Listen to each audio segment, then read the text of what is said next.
না তুই জিজ্ঞেস কিরম লাগছে পিউ? পিউর খাওয়াই হয়ে গেল। ভালো লাগছে। হ্যাঁ, এই যে আমি ভাত বেড়ে নিলাম, এই যে ভাতটা মানে একটু বেশি হয়েছে।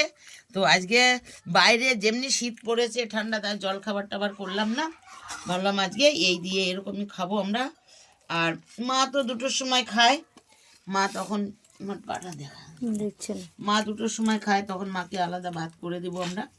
আর হলো কী যেন বলে, মার তরকারিও মা রাখা আছে আজকে, মোচার ঘন্ট, লাউয়ের কোপ্তা, পনিরও রাখা আছে ফ্রিজে, যেটা খাবে খাবে। আর এই যে আমরা খাচ্ছি, দেওয়া না তো দেওয়া দে, এই যে রুম্পার থালা। হ্যাঁ, যতক্ষণ এখানে পিট পিট করবে কিনা। তুই কতদিন পরে খাচ্ছিস ডিম সিদ্ধ আলু সিদ্ধ? বছর পরে। আমরা সেই কবে খেয়েছি, আমরা মনেই নেই। দেখো, পিউর তো খুবই ভালো লেগেছে গায়ে। হ্যাঁ, পিউ তো লাইফে প্রথমবারই খেলো, আর পিউর খুবই ভালো লেগেছে। চলো, ভালো লাগলে একটা লাইক কমেন্ট করে দেবা। দুঃখের বিষয় ভিডিওটা মাঝখানে কেটে গেছিলো, হয়নি। তো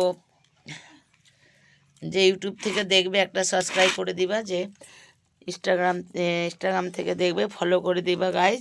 আজকে আমাদের এই খাবার, ওই যে মাছের ঝোলটা, এই যে মাছের ঝোল শীতকালে গাইজ, গরম গরম ভাত আর বাসি মাছের ঝোল, ওহ उसका मज़ा ही कुछ और है।